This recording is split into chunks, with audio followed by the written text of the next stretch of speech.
Hello my friends and welcome. Let's start this one straight away from the frontline updates. The situation in Kupiansk is actually getting better for Ukrainian army, despite Putin's claim that Russia fully occupied the city, but no, it is not even close like that. For the last 24 hours, I obtained the information from Ukrainian military, Ukrainian officials, and they also published this one in their official resources that Ukraine mostly cut the Russian supplies not far away from Hulaipole. So basically, Russia struggles to feed their forces, supplying them in Kupiansk city itself. They sent the army groups there, they put their flags in multiple of the districts of the city, but other than that, they were not capable to create the bridgehead to keep their forces for extensive period of time. One of our officers writes that it's the positive news in Kupiansk front line, which I have spoken repeatedly. So yeah, he was mentioning it for several days already, that the situation is getting better.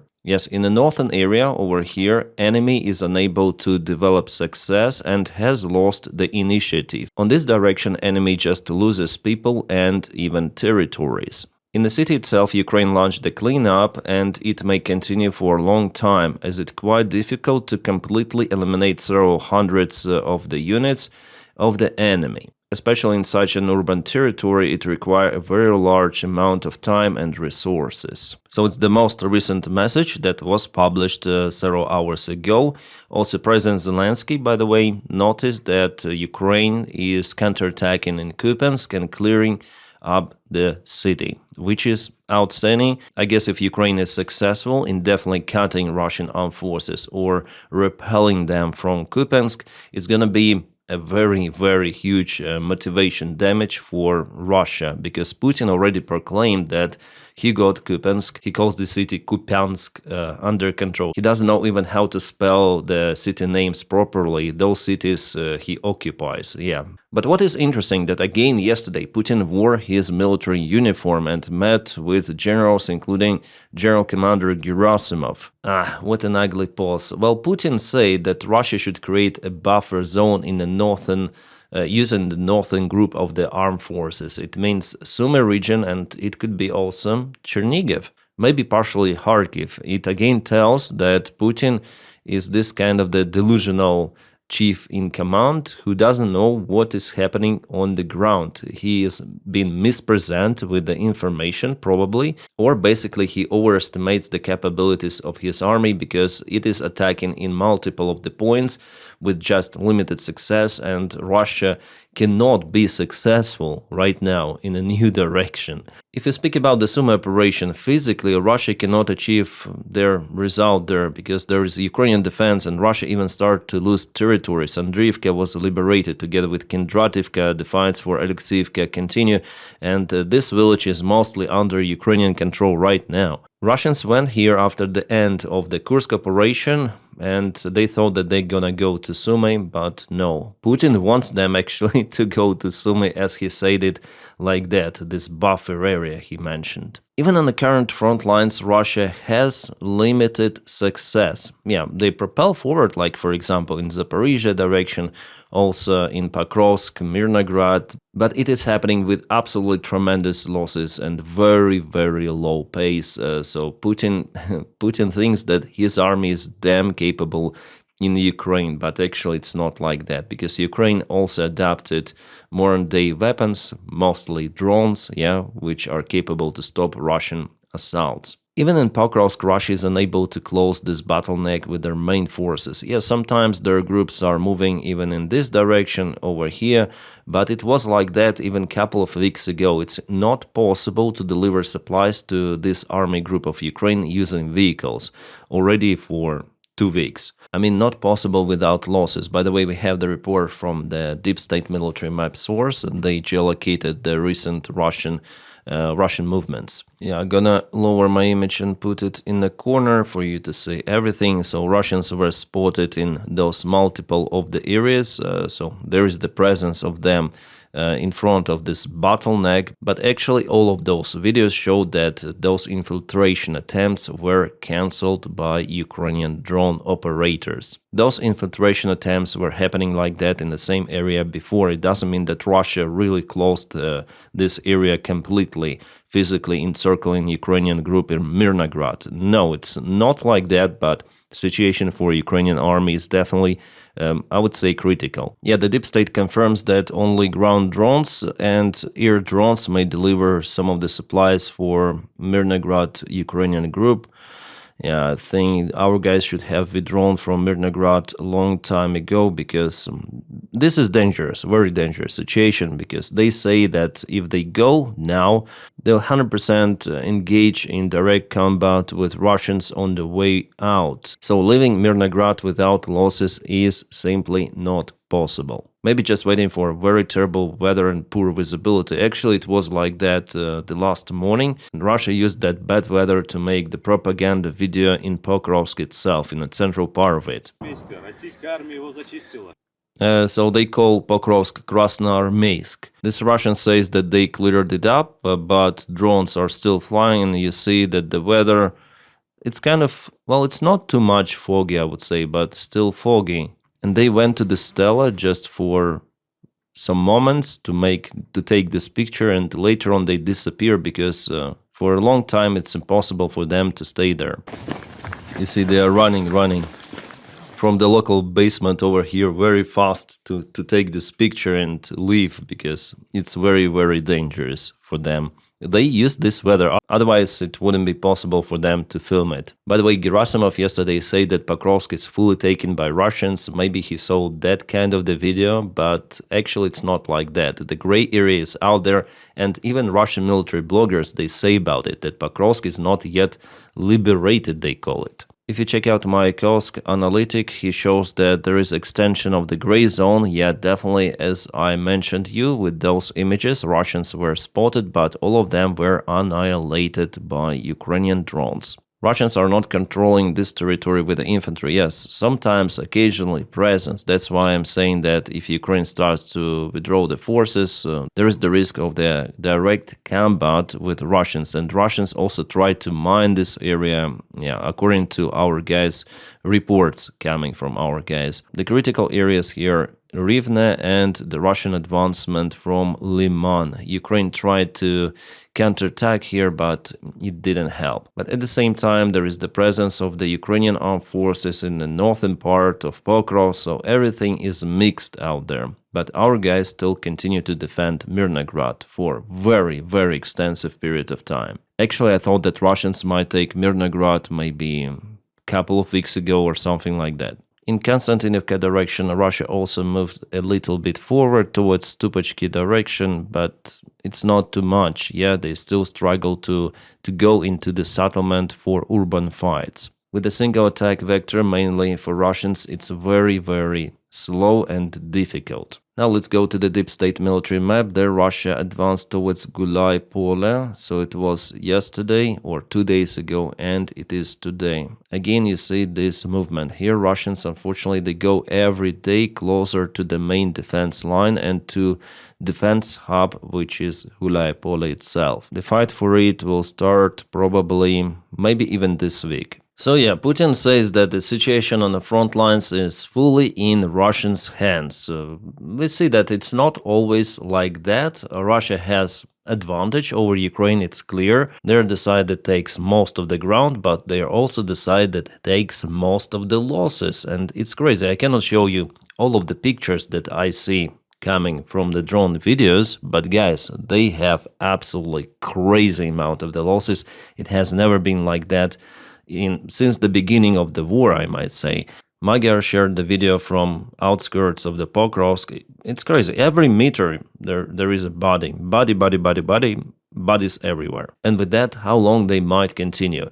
How many forces may they potentially waste for entire occupation of Donbass? With the current scale of the losses, this number could double the entire Russian losses in this war, which will create, of course, more instability inside Russia itself. So for Ukraine, it's very important to exchange ground for time. Catastrophe! Whoa. Yeah, I would comment exactly the same words. Catastrophe. This Turkish tanker Mersin got in trouble not far away from Senegal coast. According to the tracking data, this tanker was also spotted in Novorossiysk port several days ago. So this actually Turkish vessel is the part of the Russian shadow fleet. Yeah, Turkey is a NATO country, but they want to make business as usual with Russia, as by the way Donald Trump and Vitkov and all of that.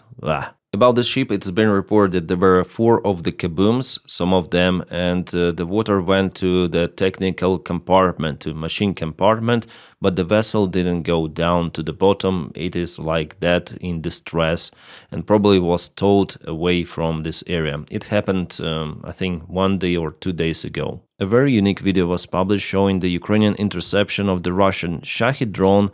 Well, this drone was carrying the Russian air-to-air missile R-60, Soviet missile, air-to-air. The targeting distance of this one is 10 kilometers. You see, it's mounted on the top, and later on the debris of the Shahed drone was found. Definitely it is a missile. Over here, you see. So Russia experiments with the new modifications of Shaheds, and their goal now is to hit Ukrainian helicopters and jets, military fighter jets with the help of those missiles.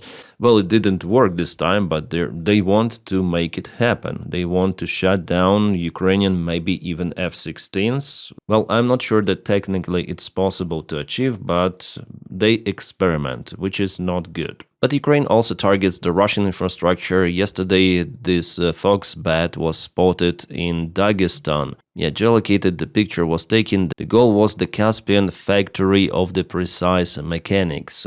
That's the name of it. Well, there was the Kaboom actually. You see this drone plane flying there and very low actually, and there is Kaboom.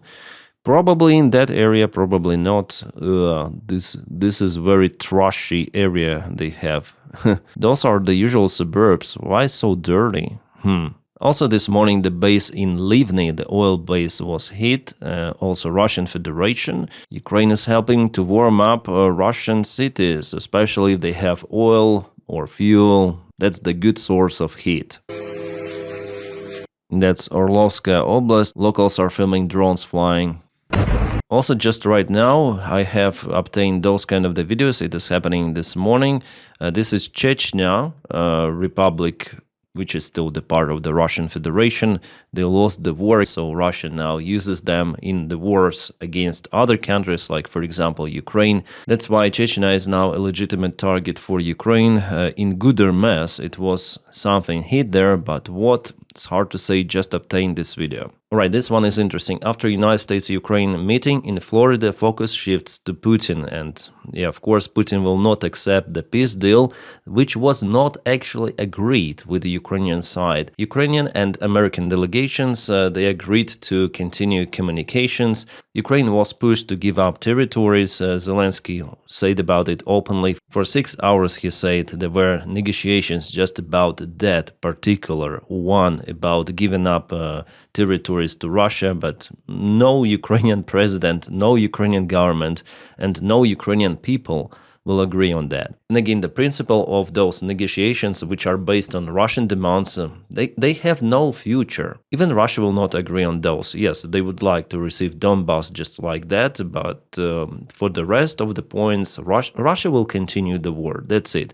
They want negotiations to postpone sanctions, maybe in the best variant to release sanctions, and to occupy more Ukrainian territories without using military. Those are 3 big goals, and Russia is quite successful in some of them. For example, they have their own spies in the United States close circle of Donald Trump, like Vitkov, for example, and they propel ideas of the future business cooperation with Russia.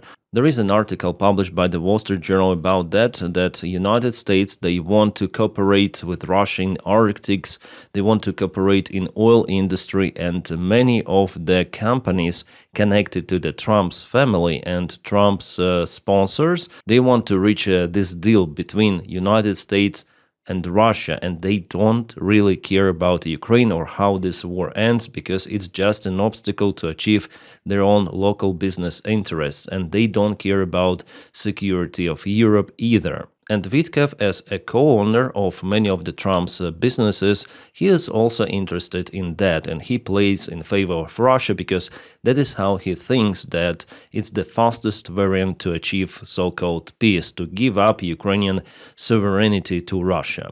Well, again, it shows that if people have lots of the money, it doesn't mean that they have brains, because Putin will not agree on that. Those businessmen, they need to understand what Putin says every time. They want to change the world order. They want to restore Russian Empire, Soviet Union, you may call it different names, in cooperation with other autocracies. It's the global war, but for those idiots, it's a new opportunity of getting more money. Yeah, unfortunately, guys, we are living in this timeline where even sons of Donald Trump, they're selling Trump vodka, Trump watches, Trump phones, Trump coin. Yeah, also there is the thing like that, Melania coin, to basically a rug pull scam. And those individuals, they don't care about this flag, they don't care about America, perspective, future, cooperation with allies, influence. They care about their pocket. That's it. Yeah, at first I thought it's a joke, but actually he said it like that. Instead of Tomahawks missiles, Trump's envoy Vitkov told Ukraine to ask for 10-year tariff exception. What? He doesn't understand what is happening at all. What good is a handful missiles, he said. The real plan, turn post-war Ukraine into business deal, with United States firms cashing in and Putin's terms quietly accepted. Yeah, absolutely.